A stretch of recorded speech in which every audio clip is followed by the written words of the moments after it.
Hello, everyone. All right, so this is chapter 11 here with for the last chapter of the sports psych course.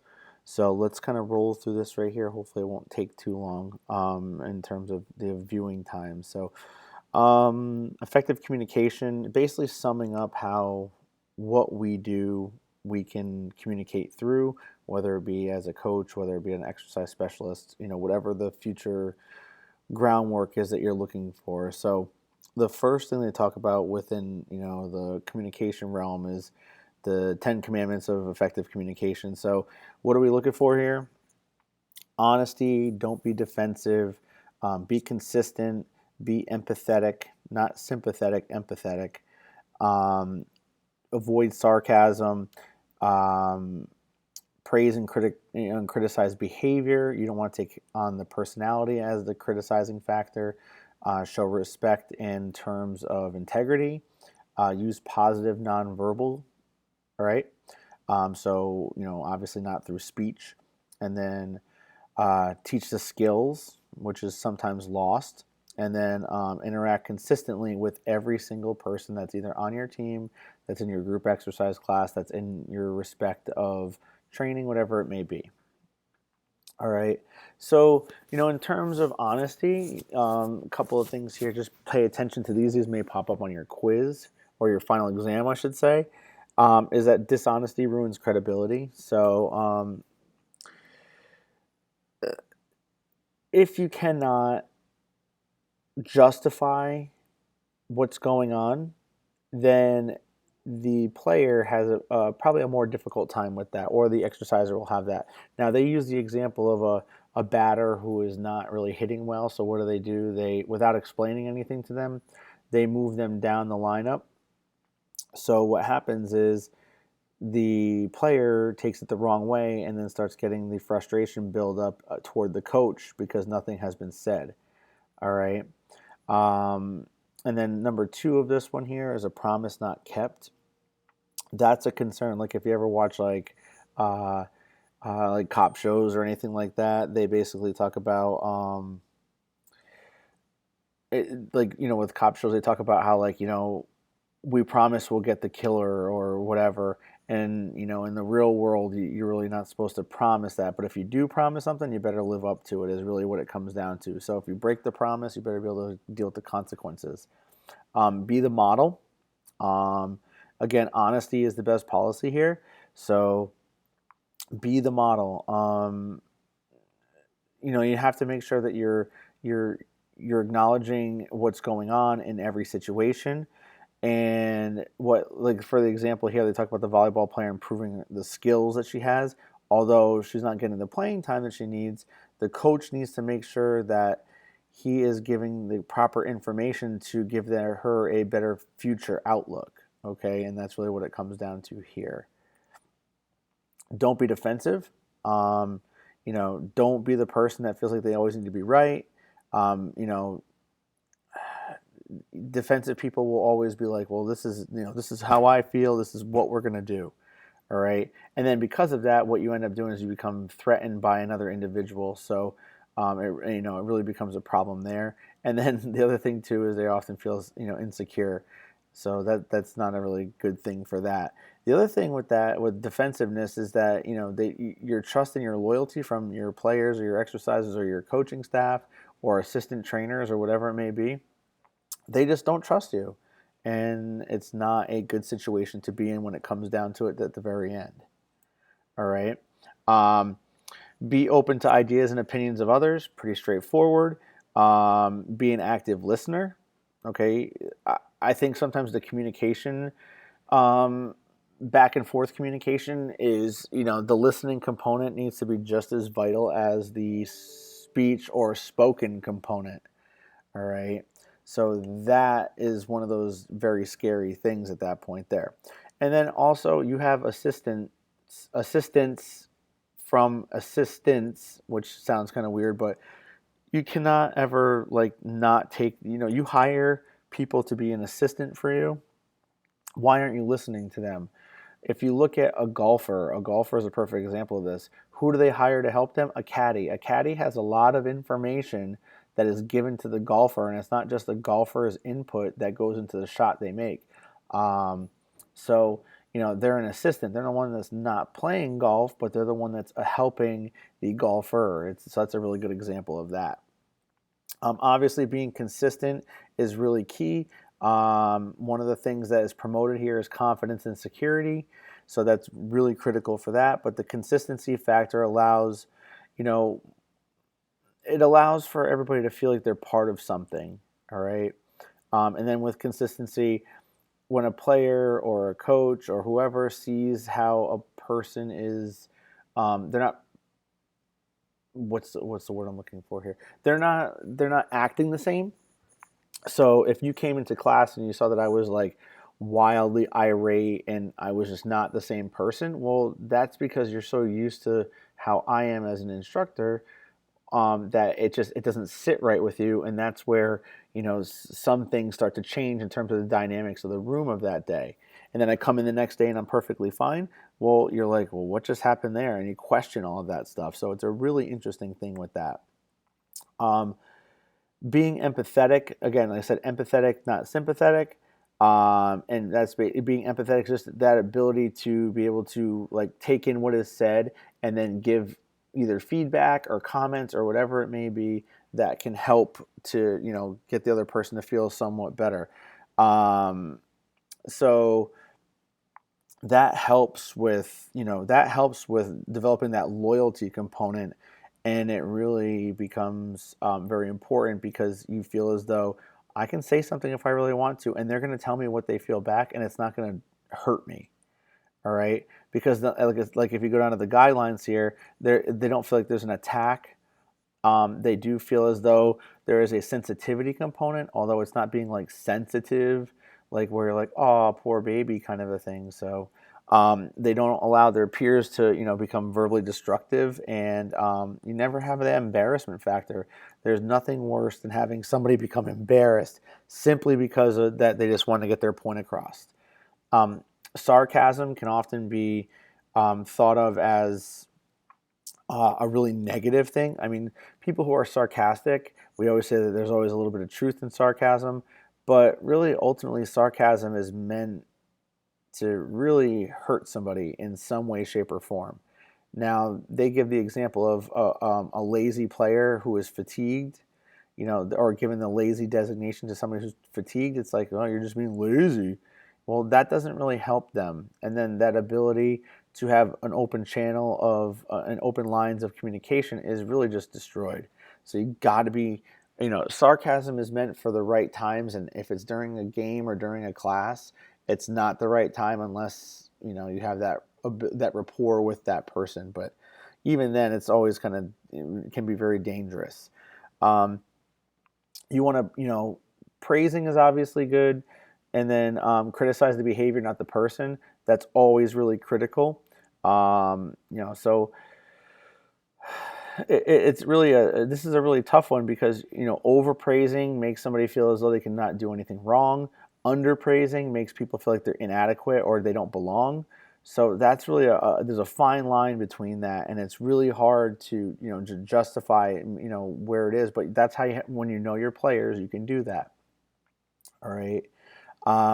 There is personality based praise. You're the right person, the right guy or girl for this, whatever it is. There's judgmental praise, which kind of gives them, the feeling of, where are they, or where are they performing their best.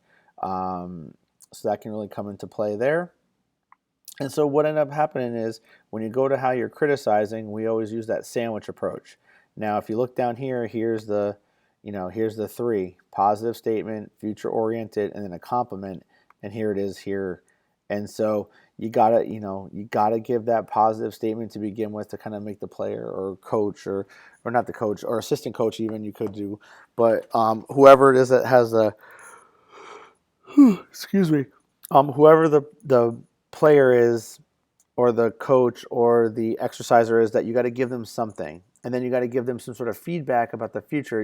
It's like, well, we don't want to try to do this, blah, blah, blah.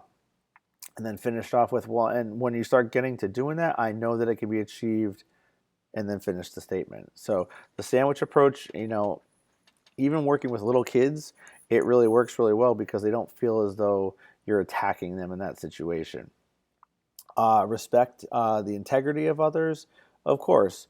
We want to make sure that we have the right to understand that everybody has their opinions, everybody has their own feelings, everybody has their own privacy, and everybody has their own individual differences or that diversity component. And because of that, we need to be held accountable as coaches, players need to be accountable as players, things like that. All of those things make up for that, and that's really what it comes down to.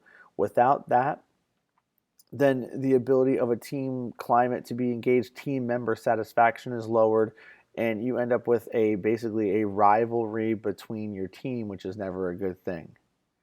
All right. So, in this case here, what are we talking about? In terms of like an anger component. All right. Sometimes we have to make sure that we're aware of that. We want the I versus you statements. It's always, you want to make sure it's that I statement. And it's really, really one of those things that comes down. It's not you, it's I want to say this. And it's, even though it may seem attacking, you're saying it from your perspective, not because you're blaming another person. So that can sometimes really cause some issues. And a coach or a trainer needs to be actively involved in that process to make sure it doesn't get out of control.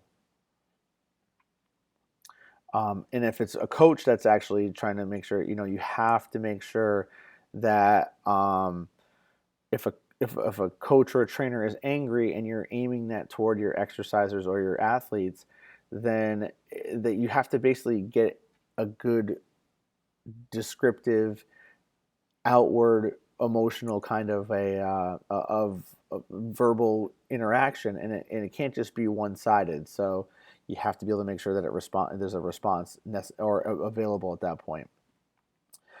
Use positive nonverbal, very, very important for that. So what are the components here? What are the categories? Well, body motion, any gesturing. That when it's, like the first example is when you see people cross their arms. Usually it's really they're closed or they're upset. Sometimes, if you try to make yourself taller, um, that's a physical characteristic. So like that's why a lot of times you see bosses have their desks raised, and then everybody else has the lower chairs and things like that. It's for superiority. But physical characteristics, that can, I know it says it's kind of funny right here, but if you think about it, imagine having a coach that had nasty body odor. Well, it just shows they don't care, and if they don't care, it's just that's the way it is. Hairstyles, we're saying here, if you're a coach and come in with a mohawk and that thing's straight up on edge, unless you're trying to prove a point to your players, it's showing a different type of characteristic of who you are as a coach. Touching, I know that it's kind of a weird thing, but like touching really can make a difference when you're trying to consult. Patting somebody on the back is a good example. In baseball, we talked about the coach pat or other players pat each other on the butt. It's kind of been a thing in baseball for years. You don't really see that too much in other sports, but whatever. I've seen many coaches that put their arm around a player, and really are trying to get down to their level and talk to them about certain things. How your voice is, the pitch, the rhythm, resonance, inflection, amplitude, all of those things really come out that in that way to that person. If you're trying to console somebody but you have that aggressive tone, then that really shows you that they're not feeling what you're saying because they feel as though you're yelling at them. Okay? Obviously body position is critical. Getting down to somebody's level, trying to get up to somebody's level, those are important, but also have to understand, or like when you see coaches or trainers kneeling just to kind of talk to somebody who may be laying on the ground, yeah, it's just to kind of get into that personal space but not too close. All right, and then eye contact. Now, eye contact is one of those things when we talk about diversity. Some cultural aspects. When young children in certain cultures are getting reprimanded, they are not allowed to make eye contact and they look away. So if you're working with somebody from a different culture, a different background, and you're like, look at me when I'm talking to you. Well, that's not how they were grown up. They were brought up to feel or do. So you end up with this athlete who's kind of looking in the wrong direction. You're just like, what is going on here? And that really becomes a problem because you think that there's a negative connotation to that when really it's just their cultural or their or racial or just diverse. Just that's how they grew up with it. So you got to be aware of, again, you have to be aware. All right, but eye contact is really, really critical, and you can make your eyes do different things, so that's another thing as well. All right. um, Teaching skills, that's pretty straightforward. Instructional techniques are very important. So what do they talk about? Goals, learning by doing, learning by imitation. If you are a coach, then you need to understand that this is highly critical of the coaches, is that if you're a football coach, you better know something about football. If you're a basketball coach, you better be able to shoot a basketball. If you're a baseball coach, you better be able to throw a ball or be able to catch a ball or whatever. So it's really, really important that because if you can't imitate, if they can't learn by imitation and you can't show them, then that's a problem. Um, Information overload, horrible. Giving too much feedback or giving too much cue wording is really going to hurt. Obviously, practice is meant for game conditions. You're supposed to show things in game situations, so you simulate that. And then feedback is always critical. All right.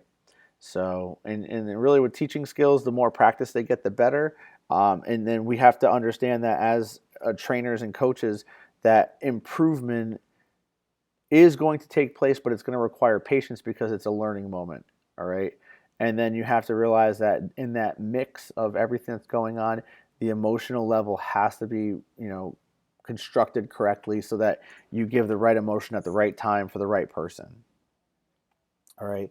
Consistency is key. Pretty straightforward here. We know that everybody needs to be treated the same, whether you're the best player or the player who sits the bench. Interaction, you got to make sure you interact. And I understand that some people are going to get more interaction than others. Totally understand that, but that doesn't mean that you don't talk to the other players. Especially like when you're coaching and you have players on the bench, you're constantly telling them, look at what they're doing right here. Don't do, and you're always giving this feedback. All right, and then constant communication styles. We need to make sure that um, we're always making it consistent. If one person is getting reprimanded, then typically that means maybe, and the other person's getting, it has to be consistent, all right, and it has to be constant, and we have to always be on our game for that. All right. And there we go right there. Is talking about non-starters. What we're seeing, and this is the component that I was kind of just talking about, is that everybody has this tendency to migrate toward the best players, and that cannot happen. Well, we understand that those best players are the ones that are going to make a team very good, but that does not mean that a non-starter is non-important. Okay, so we have to pay attention to everything that's going on and give everybody the same amount of cues that are belonging to them. All right. Here's the thing, though, is that in a real world situation, athletes have a tendency to, in some way, especially in the younger levels, they have a tendency to fear their coach, and sometimes that's potentially the coach's fault for having that fear instilled to their players. So this is where we have to make sure that the intimidation factor does not come into play. So, coaches have to have that, not necessarily the open door policy, but they need to be able to have their players understand that if there's a concern, there's a problem, something's come up, they have to know that they can come to them. All right. And that's where developing communication skills on both sides comes into it. That's where the coach or the trainer has to instill trust in their people. And that from doing those types of things, you can reduce the worry or that ill feeling that a person has when they come to the coach or the trainer and be like asking a question. All right, and then there's that removal of the intimidation, and that really comes into play. Then there's a lot of what can you do for guidelines? Obviously, make an appointment. Have an agenda so you can write these things down and make sure that things are in order of how you want to present them. Obviously, timing is critical. When people are late, that's never good for anybody. Dress the part, take notes. There's a like it says, plan warm up strategies. Make a good opening statement. Use I, not you. All right, and then you have to make sure that the worst thing that you can do to somebody when you're trying to have this meeting is, say something, but you have no evidence to back it up with. Like, you have to be able to use examples of things that happen to prove the point that's trying to be proven. And it's not meant to be, well, my way is better than your way, but it's a way to show that in this situation, these things did happen. And that's really what it comes down to. All right. Some more, be agreeable and non-confrontational. It doesn't mean that you have to, okay, so that doesn't mean you agree with everything, but you have to be able to, it's more agreeable and accepting. All right. Um, you know, so if there's anything, that comes up, it's like, okay, I understand. Well, that's agreeing. I understand, and I appreciate what you're saying, but here's what I feel. Blah blah blah. All right.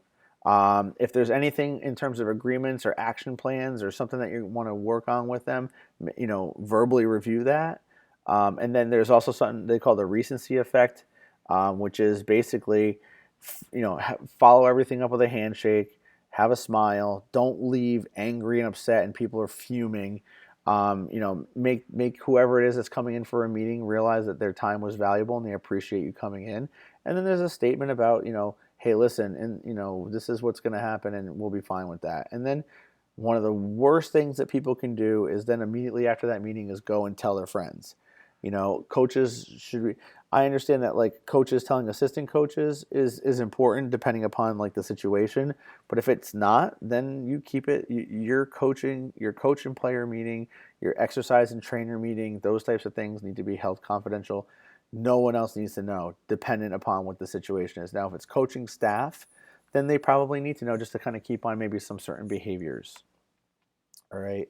So what are we looking for here? We want to, we want to be mentoring. Okay. And mentoring is basically saying that you're going to um, develop something.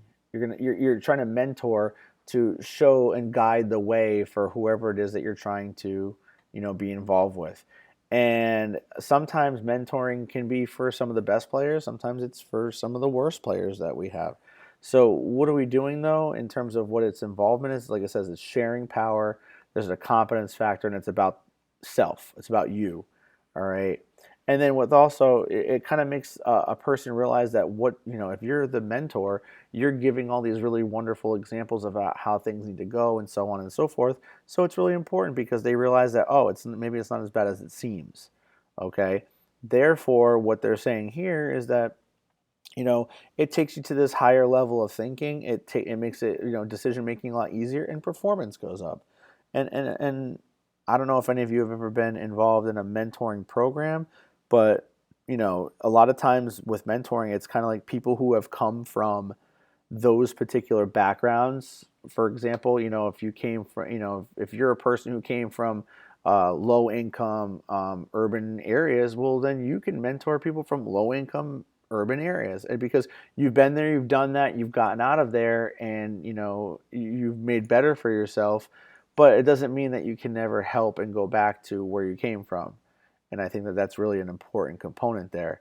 And I think that the people who you're trying to mentor can appreciate that because they understand, like, oh, well, if this person can do it, well, so can I, depending upon where it was that, whatever you're trying to work with.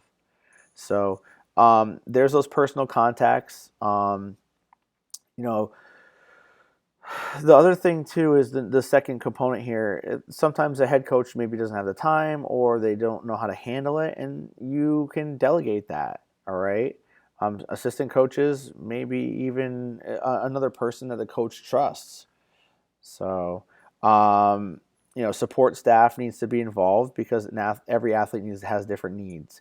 And then really, it's more about being honest and genuine. I've mentored a lot of athletes before and kind of told them, they're like, really, that's what you dealt with, and it's like, well, yeah, and they're like, oh, and then they kind of get the next question of, well, how did you deal with it?